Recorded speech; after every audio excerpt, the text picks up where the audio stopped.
নিগার সুলতানাকে অধিনায়ক করে নারী এশিয়া কাপের জন্য দল ঘোষণা করেছে বাংলাদেশ ক্রিকেট বোর্ড। নারী এশিয়া কাপের জন্য 15 সদস্যের দল ঘোষণা করেছে বাংলাদেশ ক্রিকেট বোর্ড বিসিবি।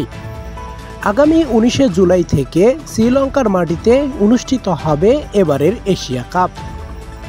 দীর্ঘ 1 বছর পর আবারও জাতীয় দলে ডাক পেয়েছেন রোমানা আহমেদ ও জাহানারা আলম। একসময়ে বাংলাদেশ নারী ক্রিকেট দলের নিয়মিত সদস্য ছিলেন রোমানা আহমেদ ও জাহানারা আলম, কিন্তু গত 1 বছরে জাতীয় দলে দেখা যায়নি কাউকেই।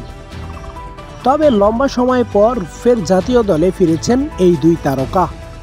আসন্ন নারী এশিয়া কাপের জন্য ঘোষিত দলে রয়েছেন তারা।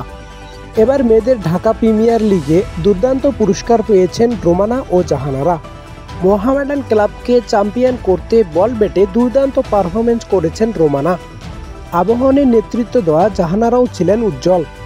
নিয়মিত মুখদের মধ্যে বাদ পড়েছেন সোহানা মুস্তারি। আসন্ন এশিয়া কাপের 15 সদস্যের দলে রয়েছেন নিগার সুলতানা জ্যোতি, নাহিদা আক্তার, দিলারা আক্তার, মুর্শিদা খাতুন, রোমানা আহমেদ, ঋতু আক্তার, মারুফা আক্তার, জাহানারা আলম, রাবেয়া খাতুন, সুলতানা খাতুন, রুবাইয়া হায়দার জিলিক, স্বর্ণা আক্তার, ইসমাতা তানজুম, সাবেকুন নাহার জেসমিন ও শরীফা খাতুন। স্ট্যান্ডবাই হিসেবে রয়েছেন তাসনেহার ফাইমা খাতুন, সোবাহানা মুস্তারি ও পূজা চক্রবর্তী।